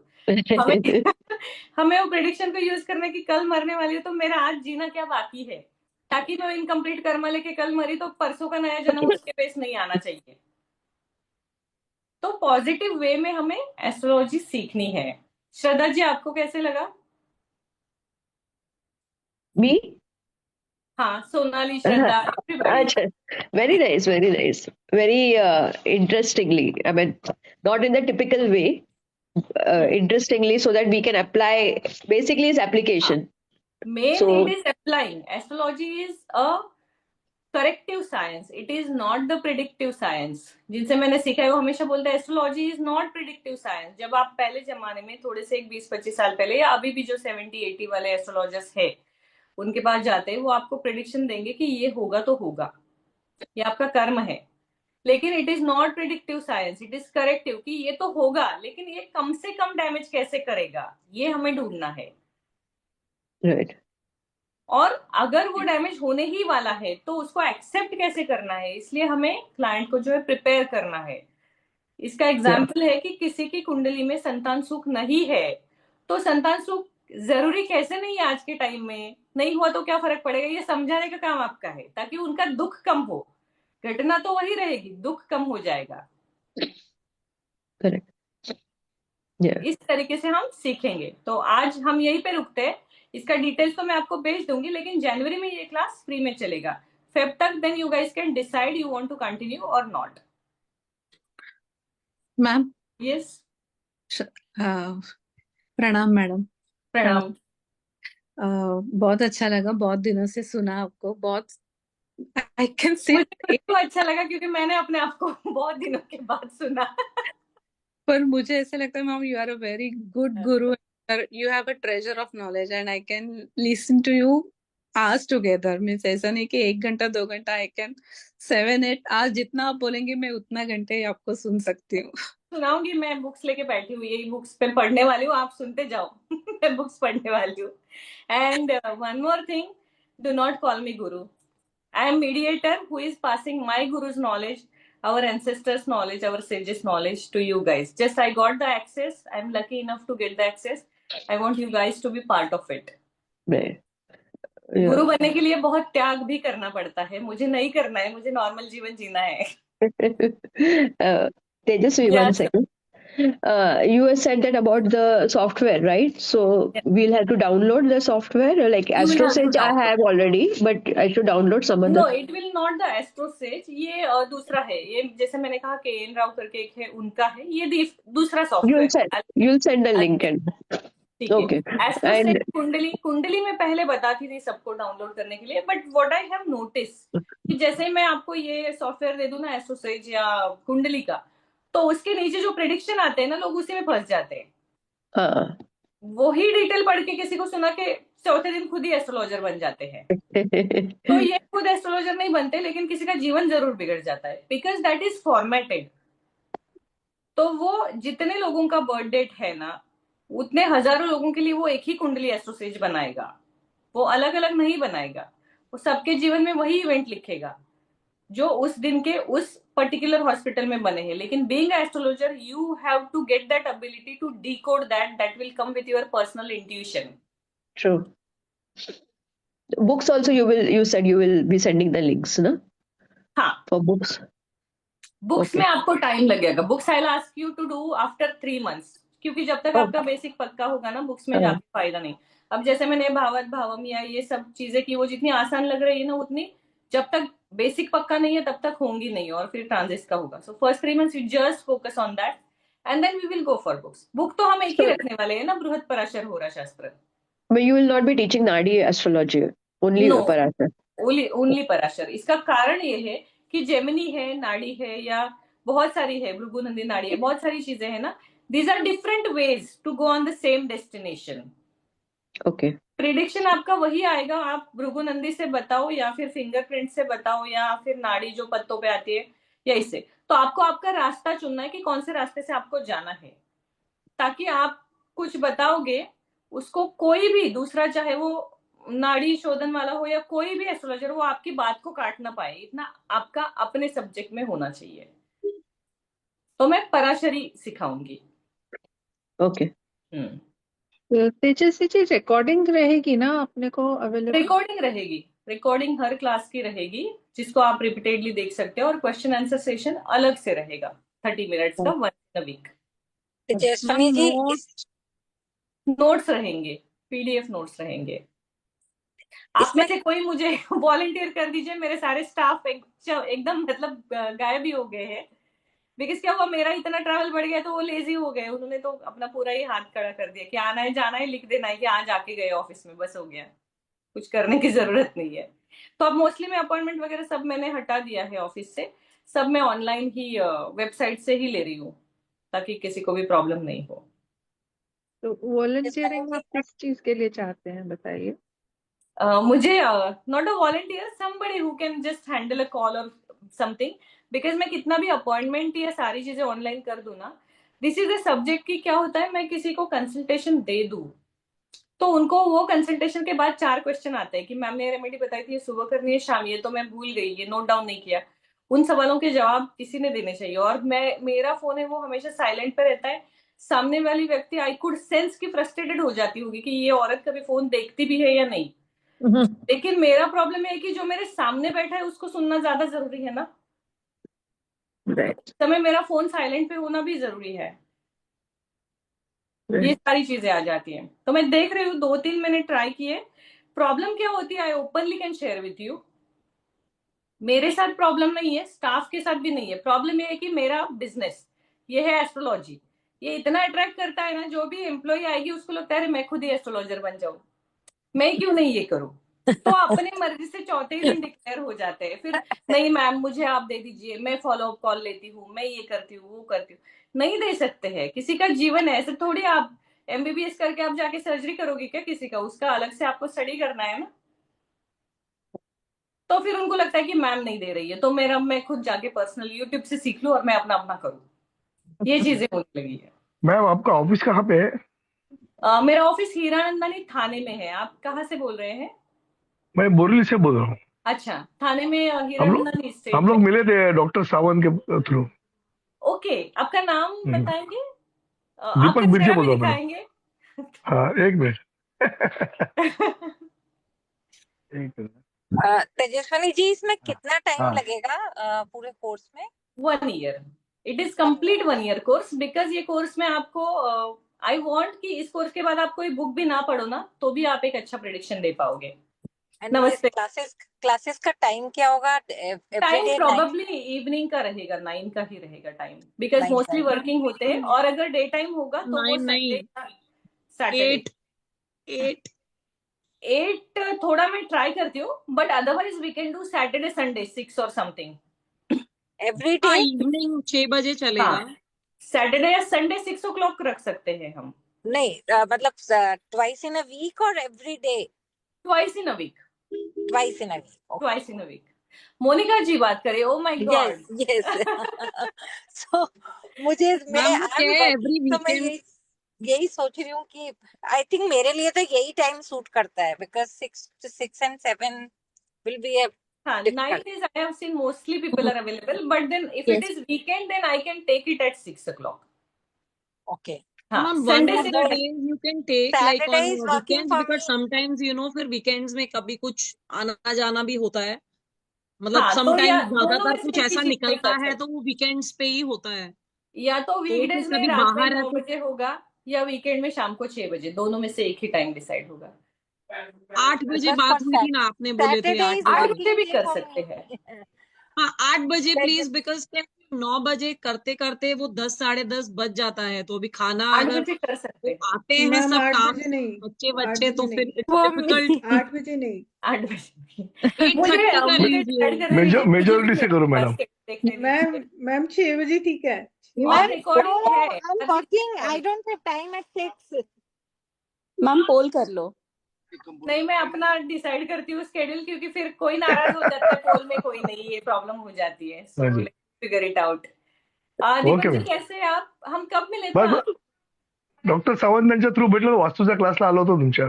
ओके, मला वाटतं लॉकडाऊनच्या आधी ना, लॉकडाऊन से हा पहले लॉकडाऊनच्या आधी. हा हा हाँ बड़ा तो निकाला। आप कौन से इसमें थे? बोरीवली में थे या दादर में थे? बोरिवली मध्ये होतो. बोरीवली क्लास में। Borivali. Thank you so much, आप अभी तक जुड़े हैं मुझसे, अच्छा लगा। हा नाही तुमचे नेहमी बघत असतो ना व्हिडिओ. अच्छा तुम्ही युएसला होता ना आता? हा, मी आता US ला होते, आता आज मी केरळमध्ये आहे. So today I am in Kerala till 22nd. So 22nd के बाद मैं आ जाऊंगी. So now, when is the next class? Next class, that is what, that's why I asked the time. So maximum tomorrow morning I'll update. Either if it is Sunday, it will be around in the evening 6 or morning 9, such a way. हाँ गाड़ी में वो मैं निकाल देता हूँ, गाड़ी में नहीं छोड़ सकते। हाँ, 6 और or अगर 7 is मंडे ये दिन आते हैं, then evening. Saturdays you can have because 2 hours. Saturday I can have. Saturday, 2 hours. Sunday I'm taking only batches, only classes. So that is convenient for me. 6 o'clock also is okay evening, one because day 2 hours you if you can take have on that, even Saturday 7 and is one okay. day you Yeah. can have in the weekday. Means Hmm. 2 back-to-back classes, then Two one back you to can back have we in will not take. Why we will not take? कि जो मैं That आपको is what I'm सिखाऊंगी ना, saying. हाँ, you have to get at least 2 to 3 days break to study, watch the video Study. again, Yeah, go yeah. through the notes. Then only you will generate the That's what question. I'm saying. कि वो back to back नहीं करके Hmm. one you can have on Saturday evening, or if Saturday morning is also possible in the afternoon, we are okay. You guys put your preferable time, and then I will check my also schedule, and then I'll update in the नहीं बस आप खाना खाने जाओ। Ma'am वो कैसे voting वाला बनता है ना, वैसा बना हाँ। दीजिए। वो मेरे को तो नहीं पता कैसे वो डालते हैं ना टाइमिंग, ठीक है। मॉर्निंग और इवनिंग दोनों का। तो फिर जो भी मेजोरिटी, किसी को सारे, कोई मतलब मॉर्निंग में भी ओके रहता है, रात को भी ओके है, तो मतलब वो फिर आप इसीलिए अपनी आप अपना ऑप्शन प्रेफरेंस उसमें से डालिए, और सिलेक्ट मैं कर अपना सकते हैं। प्रेफरेंस, मतलब मैं इस बार खुद का प्रेफरेंस ज्यादा दूंगी, क्योंकि मेरा स्केड्यूल देख के मेरा एक बार छूट गया ना, जैसे मैं यूएस गई थी 2 महीने छूट ही गया, वो नहीं होना चाहिए इस बार। So I want to focus on that also, कि कंप्लीट होना है आप टाइम। प्लीज खत्म कर देना इस साल। नहीं, ये कंप्लीट हो जाएगा, बिकॉज मेरा सडन कुछ ऐसे ट्रैवल आ गए लास्ट ईयर। तो now that I have decided कि सैटरडे संडे में क्लास को रख दूंगी, और मंडे मैं कहीं पे भी रहूं, वो क्लास उस दिन हो जाएगा। So I will not take any appointment for that particular time. एक आप सैटरडे रख लीजिए, एक फिर आप वीक में किसी दिन में रख लीजिए। हाँ, प्रोबेबली वेडनेसडे वगैरह में रखूंगी, कि सैटरडे के बाद आपको 3 दिन तो स्टडी हाँ, के लिए वेडनेसडे रख लीजिए, वेडनेसडे चलेगा। प्रोबेबली वेडनेसडे रात को भी चलेगा, 9 बजे भी चलेगा। ठीक है। नहीं, ज्यादा सॉरी तेजस्वी, बट ज्यादा लेट मत कीजिए, because 9 minutes will finish by 11. So सब कुछ 9 लेट. में जो होगा ना, that will be question answer session, that will be maximum 45 minutes. Class अच्छा, होगा okay. वीकेंड में होगा, सैटरडे में Okay. Because Okay, class okay. में प्रॉब्लम क्या होती है, जो मेरी अपनी प्रॉब्लम है, कि व्हेन आई डिसाइड कि मैं आज 1 घंटा सिखाऊंगी, it always go 2 hours. 1.5 hours, yeah. Myself कि अभी 1 hour, I'm not that time bound person. I start Correct. at time. I cannot end at time, because ऐसे लगता है कि जो एडिशनल आया है वो भी दे दो थोड़ा सा. Correct. Yeah. And then So if that's what. people have the restriction, they can leave the class, because recording is there. They can Yeah, watch it but later. no, but every time to leave it, I mean, because see, 9 minutes, even if it finishes by 11, तो बहुत late, सब कुछ late हो जाता No, है. that will be 9 o'clock जो तो भी आप batch 8 o'clock कर लीजिए, question answer instead of होगा. 9 you keep it at 8. Ekta ji Yeah. already said no for that, so she already mentioned, and she is वो already in आज 3 different batches. So let me figure it out. I'll find out Yeah. the best possible solution for all of us. Yeah. Okay. Yeah. Okay. ठीक है, चलो, bye. Thank Bye. you.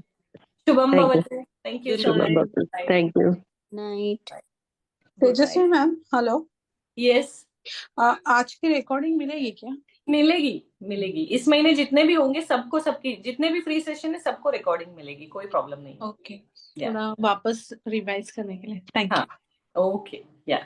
Bye. Good night. Bye, good night. Bye, good night.